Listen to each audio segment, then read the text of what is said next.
Good morning students. तो आइए आज हम लोग स्टार्ट करते हैं क्लास 10th का फर्स्ट चैप्टर रियल नंबर। बच्चों, रियल नंबर आप लोग ने क्लास 9th में भी पढ़ा था और क्लास 10th में हम लोग रियल नंबर में क्या कवर करने जा रहे हैं इसका कुछ ब्रीफ डिस्कशन मैं आपके साथ करना चाहता हूँ। क्लास 9th में बच्चों आप लोग ने रियल नंबर में रैशनल नंबर, इरेशनल नंबर, काफ़ी चीज़ें पढ़ी थी।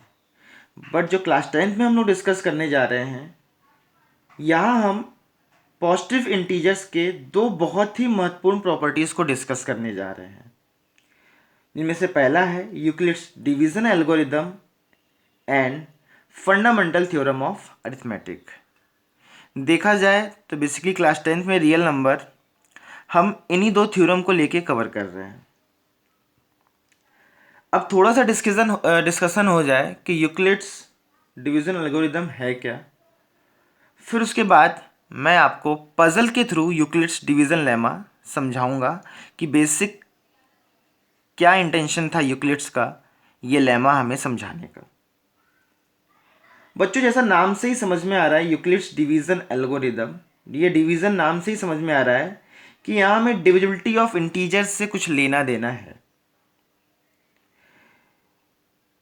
अगर सही मायने में इसको समझाया जाए तो बच्चों, दुनिया में जितने भी नंबर हैं वो अगर किसी भी नंबर से डिवाइड होते हैं तो या तो वो कुछ रिमाइंडर छोड़ते हैं या तो वो रिमाइंडर नहीं छोड़ते। अगर वो परफेक्ट फैक्टर हो रहे हैं, जैसे मैं बात करूं 4/2, इट मीन्स 2 2 4, यहाँ कोई रिमाइंडर बचा क्या? नहीं बचा। वही मैं बात करूं अगर 5/2, then 2 2 4 and 1 will be the remainder. तो बच्चों, दुनिया में जितने भी नंबर हैं वो दूसरे नंबर से या तो परफेक्टली डिवाइड हो जाएंगे या तो कोई ना कुछ तो रिमाइंडर छोड़ेंगे। इसी तथ्य को यूक्लिड्स ने बेस मान के एक बहुत ही अच्छा थ्योरम बनाया है, जिसके थ्रू हम आगे एचसीएफ और एचसीएफ भी निकालना सीखेंगे। दो पॉजिटिव इंटीजर्स का एचसीएफ भी निकालना सीखेंगे। तो चलिए बच्चों, आइए इस चैप्टर में देखते हैं कि हमें क्या क्या कवर करना है और स्टार्ट करते हैं इस चैप्टर को एक पजल से। तो यहाँ पे हम स्टार्ट करते हैं Euclid's division lemma, first topic of this chapter. तो एक पजल से मैं आपको स्टार्ट करना चाहता हूँ और समझाना चाहता हूँ कि यूक्लिड्स डिवीजन लेमा के पीछे बेसिक क्या कॉन्सेप्ट था। बच्चों, यहाँ जितने ये जो पजल लिखा हुआ है मैं इसको आपको समझा देता हूँ। एक ट्रेडर था, एक अंडा वाला था, जो कि रोड पे अंडे बेच रहा था। तभी एक इडलर वर्ड का मतलब यहाँ है बच्चों एक फालतू आदमी, जो आलसी आदमी है, फालतू आदमी, इसके पास कोई काम नहीं है।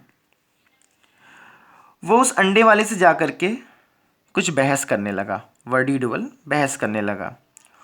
और बच्चों, ये बहस इतना बढ़ गया कि ये बहस फाइट में बदल गया। लड़ते झगड़ते अंडे वाले के बास्केट में जितने भी अंडे रखे थे बच्चों, वो फ्लोर पे यानी ज़मीन पे गिर गए। अब ज़मीन पे अंडा गिरते ही वो अंडा क्या हो गया? टूट गया। अब इससे वो जो ट्रेडर था, अंडा वाला था, काफ़ी नाराज़ हुआ।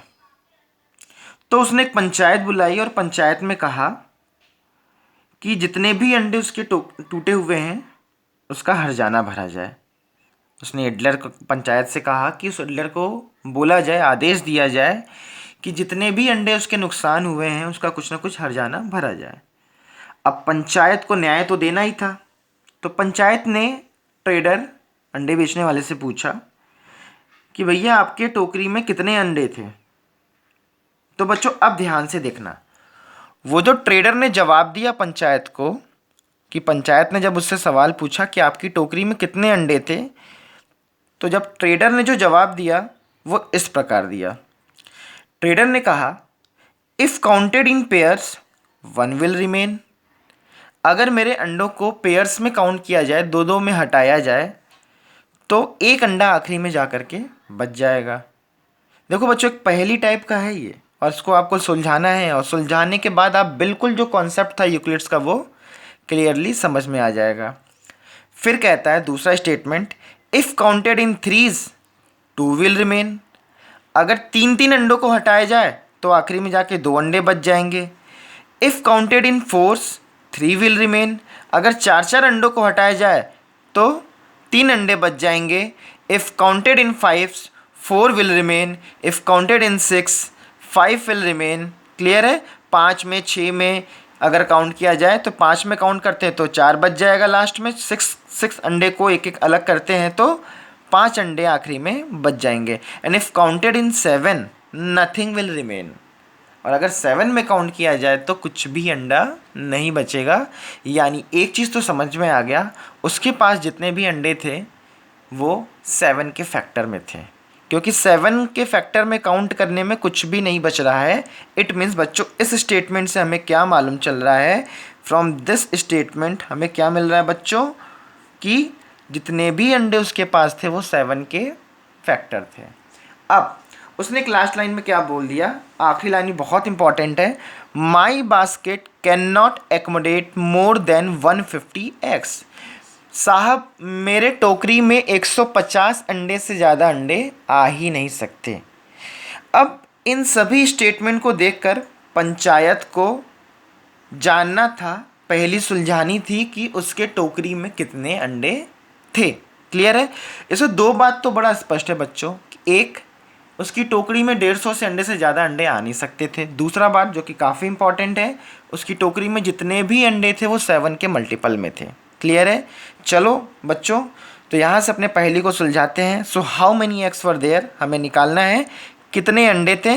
Late us try and solve the puzzle. आइए ट्रेडर के इस पजल को हम लोग यहाँ पे सॉल्व करते हैं और पंचायत को बताते हैं कि उसके पास कितने अंडे थे। क्लियर बच्चों?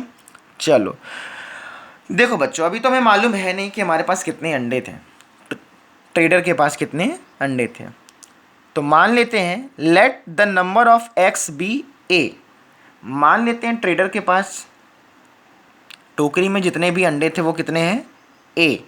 Then A must be less than और इक्वल टू 150। क्लियर है? तो या तो उसकी टोकरी में मैक्सिमम 150 अंडे होंगे या तो 150 से कम होंगे, जैसा कि उसने बोला कि 150 से ज़्यादा तो नहीं हो सकता।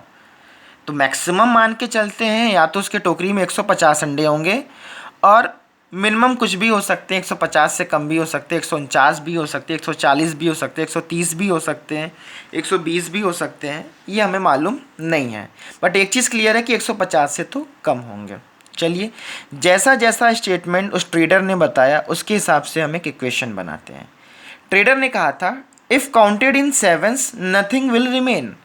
अगर 7 में काउंट किया जाए, 7 अंडों को एक साथ हटाया जाए तो आखिरी में कुछ भी नहीं बचेगा, कोई भी अंडा नहीं बचेगा। इसका मतलब जितने भी अंडे थे उस टोकरी में 7 के फैक्टर होंगे। अब कितने टाइम्स फैक्टर होंगे ये हमें नहीं मालूम, कितने टाइम्स मल्टीपल होंगे 7 का ये हमें नहीं मालूम। तो मान लेते हैं उस टोकरी में जितने भी अंडे थे वो p टाइम्स मल्टीपल ऑफ 7 होंगे और उसके साथ जो रिमाइंडर बचा बच्चों 0, मतलब फैक्टर होने के बाद कुछ भी अंडे नहीं बच रहे हैं, that is remainder will 0। It means total number of egg is equal to 7 times of multiple 7 into P, that is 7 time multiple of p plus remainder 0, मतलब कुछ भी अंडे नहीं बच रहे हैं। दूसरा स्टेटमेंट उसने क्या कहा था, if counted in 6 5 will remain. अगर 6 के 6 अंडे अगर साथ में निकालते हैं तो आखिरी में जाके 5 अंडे बच जाएंगे।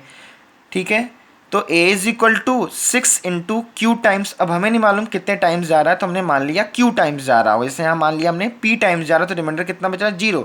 यहाँ हमने मान लिया 6 से q टाइम्स जा रहा होगा, लास्ट में रिमाइंडर कितना बच गया 5।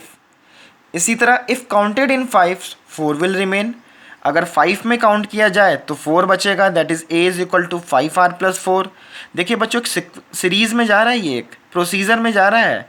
5 काउंट किया जाए तो 4 बचेगा, 6 काउंट किया जाए तो 5 बचेगा, 4 काउंट किया जाए तो 3 बचेगा, 3 में काउंट किया जाए तो 2 बचेगा। क्लियर है? देखिए एक प्रोसीजर में जा रहा है, एक सीक्वेंस में जा रहा है ये। तो a is equal to 4s plus 3 अगर वो 4 में काउंट होता है। अगर उसका अंडा 3 अंडों में काउंट होता है तो आखिरी में जाके 2 अंडे बच जाते हैं, that is 3 into T multiple, मतलब t टाइम्स वो गया होगा, जो हमें मालूम नहीं है क्योंकि अभी हमें मालूम नहीं है कितने अंडे थे उस टोकरी में। तो a is equal to 3t plus 2 and last one is if counted in pairs 1 will remain.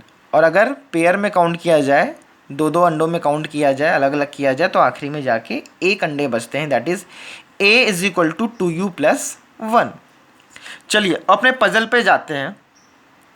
Getting back to our puzzle we must look for multiple of 7। एक चीज़ तो क्लियर है कि हमें सर जो भी अंडा उसके पास है 7 का मल्टीपल होगा जो कि इन सभी कंडीशन को सेटिस्फाई करे।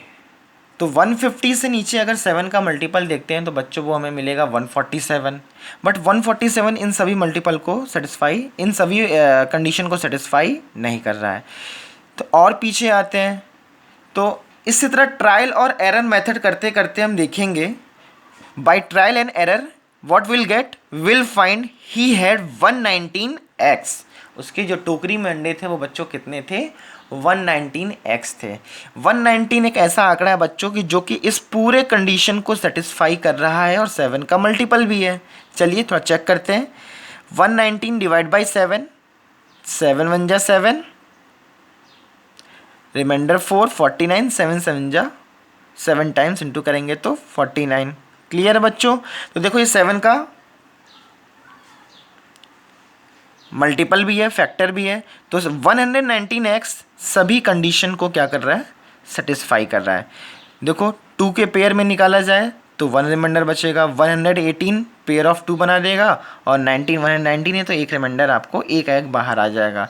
तो 119x उसके टोकरी में थे। तो यहाँ से हम पंचायत को बताएंगे कि भैया उसके टोकरी में 119 अंडे थे और पंचायत उस इडलर से 119 अंडे का दाम या फिर 119 अंडे वापस लौटाने को उसको कहेगा। तो बच्चों यहाँ से आपको क्या समझ में आया, मैं क्या समझाना चाहता था कि दुनिया में जितने भी नंबर हैं बच्चों, वो जिस भी नंबर से डिवाइड होते होंगे दो ही ऑप्शन है, या तो वो रिमाइंडर छोड़ेंगे कुछ ना कुछ, या तो कुछ भी रिमाइंडर नहीं छोड़ेंगे। अगर वो कुछ भी रिमाइंडर नहीं छोड़ेंगे इसका मतलब वो परफेक्ट डिविजिबल है, और अगर रिमाइंडर छोड़ते हैं तो परफेक्ट डिविजिबल नहीं है। क्लियर है। तो यहाँ से हमें क्या कॉन्सेप्ट देखने को मिला, यहाँ से हमें ये कॉन्सेप्ट देखने को मिला कि एनी नंबर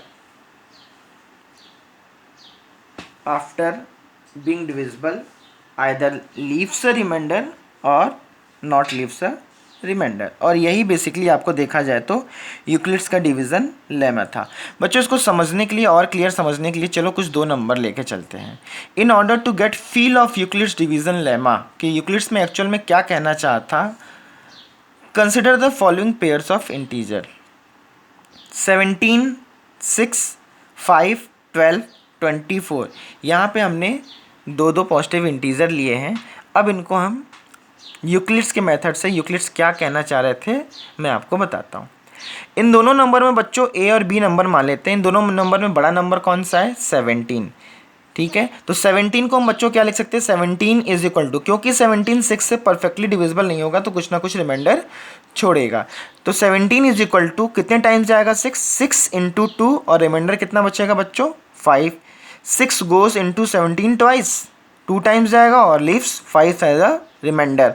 इसी तरह 5 12 डिवाइड बाई 12, तो 5 तो 12 से डिवाइड हो ही नहीं पाएगा क्योंकि 5 छोटा है और 12 बड़ा है। तो 12 इंटू 0 कुछ भी टाइम्स नहीं जाएगा और रिमाइंडर आपको क्या मिल जाएगा यहाँ पे 5। इसी तरह 20 और 4 की बात करें तो 20 तो एग्जैक्टली डिवाइड हो जाएगा 4 से। How many times, 5 times. तो 20 is equal to 4 into 5 plus 0, क्योंकि यहाँ पे कोई रिमाइंडर नहीं बचेगा क्योंकि 20 is the factor of 4। That is for each pair of positive integer. बहुत इंपॉर्टेंट लाइन है बच्चों, यहाँ पे ये समझिएगा, बेसिक यही स्टेटमेंट है यूक्लिड्स का पूरा concept. That is for each pair of positive integer A and B we have found whole numbers Q and R satisfying A is equal to B Q plus R. कोई भी दो number हो ए और B तो उनको हम इस तरीके से लिख सकते हैं, या तो रिमाइंडर बचेगा या तो रिमाइंडर नहीं बचेगा। तो a is equal to B into Q plus R, where R is remainder, q is quotient. बच्चों इसको देख करके आपको फील आ रहा होगा कि 9th में आपने लॉन्ग डिवीजन मेथड पढ़ा था और उसमें आपने पढ़ा था dividend is equal to divisor into quotient plus remainder. तो बच्चों ये बिल्कुल वही कॉन्सेप्ट है, उसी स्टेटमेंट को रीस्टेट करके आपको समझाया गया है। a is equal to B Q plus R, और यहाँ पे जो बच्चों r है, this r is greater than equal to 0। ये r 0 या तो 0 से बड़ा हो सकता है, बट ये r आपको b से हमेशा छोटा मिलेगा।